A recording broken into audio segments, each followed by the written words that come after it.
In this episode of BizJet TV, we're going to be talking about the Phenom 300, the Citation CJ4 and the Hondajet. We're going to be comparing these aeroplanes. They're all single pilot jets, ideal jet for somebody that's a business person that also flies and is looking to buy their own jet and fly it. So we're going to be comparing these three aircraft and the various variants of them.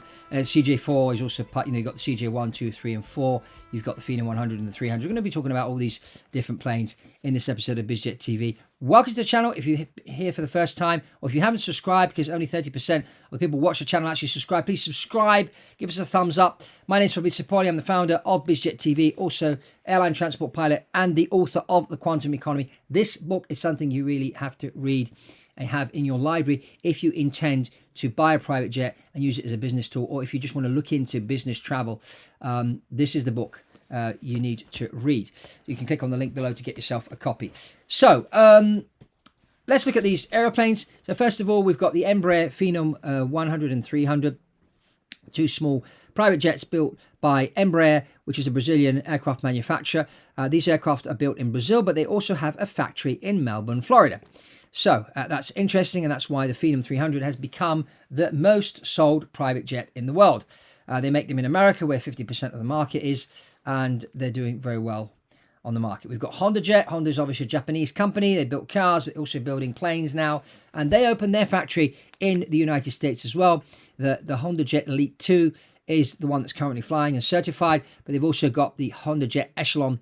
The difference between the two is the Hondajet Elite 2 has got a 1,500 nautical mile range compared to a 2,600 nautical mile range on the Hondajet Echelon. But be careful, because the Hondajet Echelon won't be out there and certified and ready to be delivered until at least 2028.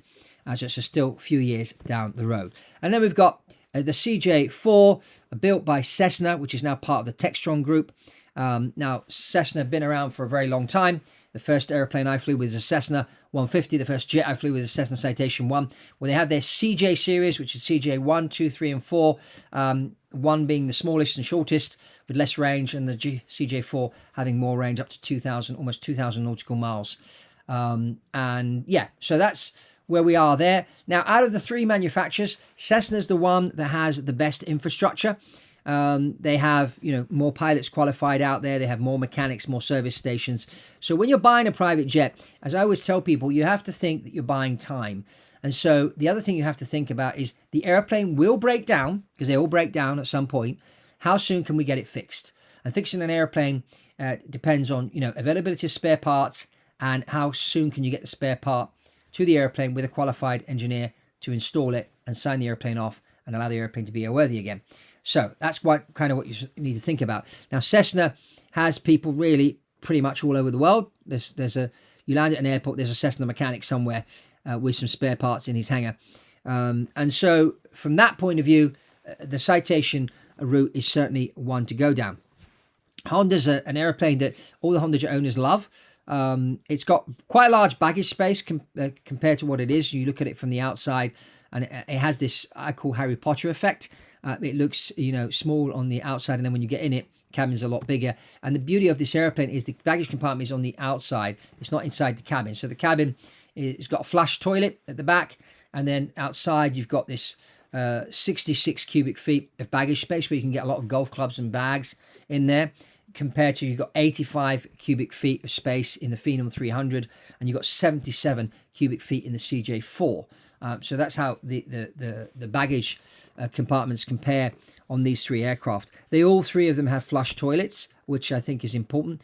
And then you look at runway performance, pretty much the same, with the Phenom 300 coming out with the best runway performance, requiring less runway for takeoff and landing than the other two.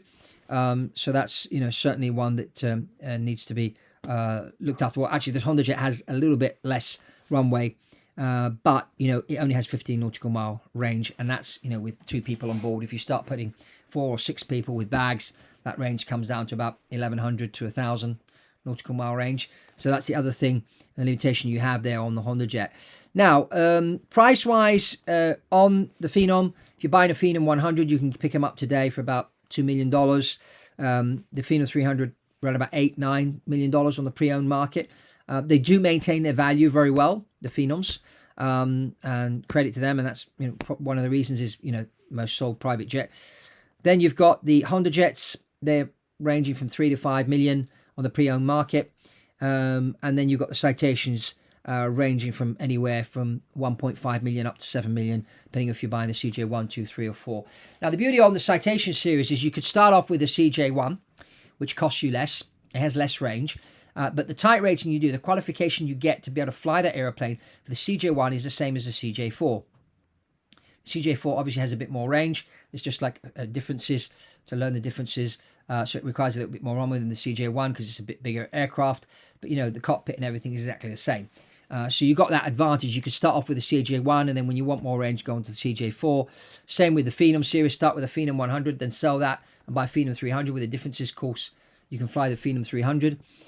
So that's the advantage you get on these two, which you don't get with the Hondajet. Now, on the Hondajet Echelon, they're building it in a way that it's going to be complementary to the Hondajet Elite 2.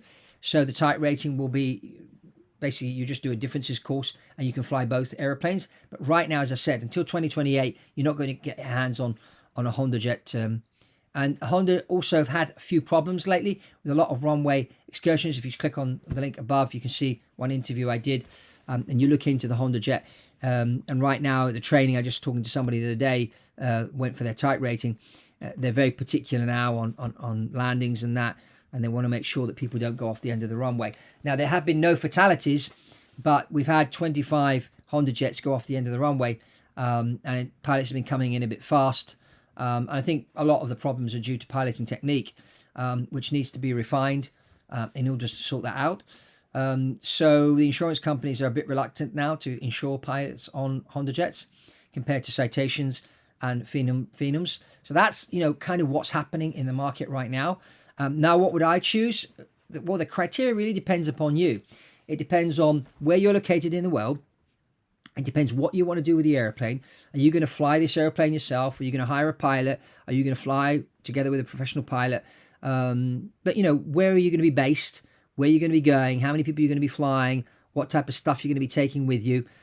Because there's another airplane which we haven't talked about, but you can click on the end of this video, a link to look at the Pilatus PC24. I actually give you a tour of an airplane I did in London a while back, and you'll be able to see me on the airplane and give you my take on the Pilatus PC24. A bit more pricier than these three I just talked about, but for certain missions, it's the ideal airplane. So it's all about your mission, really. And that's why, and if you're not an aviation person, you may not be asking yourself the right questions, which is why you should be talking to somebody like myself, which will ask you all the right questions in order to allow you to make that informed decision and choose the right airplane. What will happen, no matter what airplane you buy, the airplane will project you and your business and your team into the quantum economy, where you'll start to move at quantum speed. And this is the thing. Don't wait to buy a private jet. Don't sit there in spreadsheet world or looking at the market saying, well, I think February next year, instead of paying 6 million, I'm going to pay 5.6 million for the airplane. I think the cost of fuel is going to come down. It's going to cost me. You can do all those calculations all day long, but your competitor is not going to do that. Your competitor is going to say, screw the calculations. I'm joining the quantum economy now. And everybody I know that has used the airplane in the correct way for business, they all say in the first year, the plane is paid for itself and it's also paid for all its operating costs. But, the plane won't pay for itself if you don't have it. And I interviewed a gentleman just recently who's using a Cirrus single engine propeller airplane for a year. And he said he's been using it for business in the first year. And he spent, I think, 1.2 million to buy this airplane. Been using the airplane, flew 1,000 hours in year one. He's tripled his business using a Cirrus. And now he's gone on to buy an Epic turboprop, which flies 300 knots.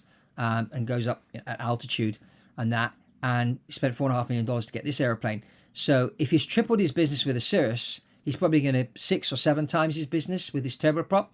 And inside a couple of years, he'll be onto a jet and he'll be 10xing his business. So these are kind of the numbers. And so if you look at the spreadsheet of how much is it going to cost me to buy, how much is it going to cost me to run, you're looking at the wrong things. You need to start asking yourself the questions. If I make this investment, how is it going to change the way I run my business? So what places can I go to? How quick can I go to these places? Can I visit 2 or 3 clients in one day in 2 or 3 different cities? That's the kind of thing. How can I send the airplane out to pick people up to come and see me? Those are the things you can do with the airplane, and it's all tax deductible. In particular, if you're based in the United States, the US is very, very friendly. The US legislation is very friendly to private aviation, unlike their cousins in the north in Canada that have just slapped 10% luxury tax on private jets and really killing the industry. In the US, even under a Democrat legislation that the US have had over the last 3.5 years, they've still promoted private jets. It happened under Republicans, it happened under Democrats, it's going to happen whoever gets into the White House.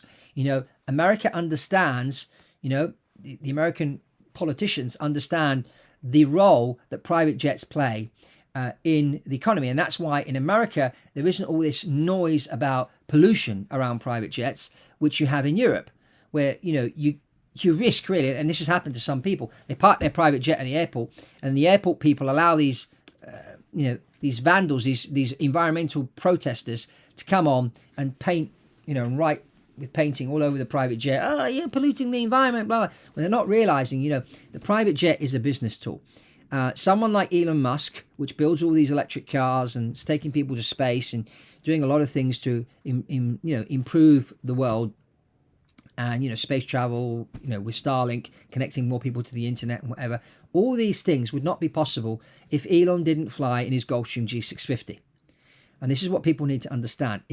I get it. If you're using the private jet, you live in London and you use it to go to the hairdressers in Paris, that's not a very clever way of using your private jet, because why not go to the hairdressers in London? If you're using your private jet like Elon does to go out and do deals, or go and pick people up to come and see you to do deals, and as a result of those deals, you're creating jobs, you're creating new technology, you're putting more money in people's pockets, you're allowing money to circulate more, you're inventing things that are improving the lifestyle of everybody, so you're improving the world, and the private jet is one of these tools which brings you and your business into the quantum economy.